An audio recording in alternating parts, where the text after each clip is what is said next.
আসসালামু আলাইকুম। আমি আপনাদের সাথে আজকে কলার মোচা দিয়ে একটা সবজি রান্না করব, মিক্স সবজি রান্না করব। এটা আপনাদের সাথে শেয়ার করব বলে চলে এসেছি। এখানে একটা কলার মোচা, 2টা বেগুন, একটা ঝিঙ্গে, 2টা উচ্ছে, একটা টমেটো, একটা বড় আলু আর 7-8টার মতো ছোটো দেশি আলু নিয়েছি। আর এখানে 1/4 কাপ মসুর ডাল নিয়েছি। এগুলাকে এখন আমি এক সাইডে ভিজিয়ে রেখে দেব। আর এখানে আমি একটা পাত্রের মধ্যে জল দিয়ে আর হলুদ দিয়ে কেটে রাখা যে মোচাগুলো রেখেছিলাম এগুলাকে আমি এই হলুদ জলের মধ্যে দিয়ে সেদ্ধ করে নেব। এই তো আমি এগুলাকে অফ ক্যামেরায় কেটে নিয়েছি। এর ভিতরে যে শক্ত ডাঁটা থাকে এটাকে আমি ফেলে দিয়েছি। আপনারা এভাবে রান্না করে খেয়ে দেখবেন, খেতে খুবই ভালো লাগে। শেষ পর্যন্ত দেখতে থাকুন। আর এই তো আমি এগুলা ঢেলে রেখে দিচ্ছি। আর এদিক দিয়ে আমি সবগুলা সবজি কেটে রেখে দিয়েছি।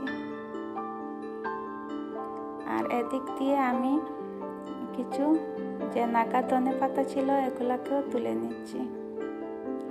এর মধ্যে কিছু ঘাস হয়েছে, এগুলাকেও ফেলে দিচ্ছি।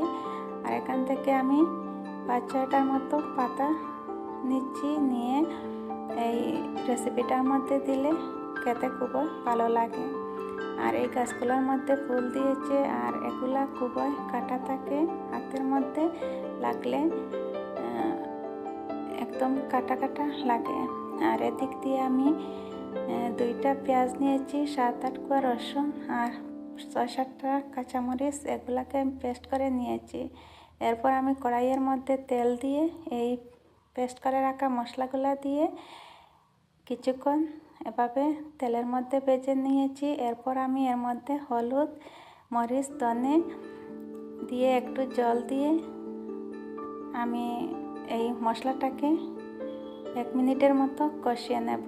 আর এদিক দিয়ে আমার কলার মোচাগুলো সেদ্ধ করে নেওয়া হয়ে গিয়েছে। আর এখানে আমি সব সবজিগুলোকে ধুয়ে পরিষ্কার করে নিয়েছি। এখন আমি এই মশলার মধ্যে এই কেটে রাখা সব সবজিগুলো ঢেলে দেব। দিয়ে আমি আরও 3-4 মিনিট ভালোভাবে রান্না করে নেব। আর এর মধ্যে আমি স্বাদ অনুযায়ী লবণও দিয়েছিলাম, দিয়ে রান্না করব। আর এই যে কলার ছোটো যে মোচাটা ছিল এটাকেও রেখে দিয়েছি, এটা পরে বড়া বানিয়ে খেতে খুবই ভালো লাগে। আর আপনারা চাইলে উচ্ছেটা না দিলেও পারেন, একটু যারা তিতা খেতে ভালোবাসেন না তারা অ্যাভয়েড করতে পারেন। আর এদিক দিয়ে আমি 2 কাপ পরিমাণ জল দিয়ে এটাকে 5 মিনিট রান্না করে নামিয়ে নিয়েছি। এই তো দেখতে পাচ্ছেন আমার রান্নার পর তরকারিটা দেখতে কীরকম হয়েছে।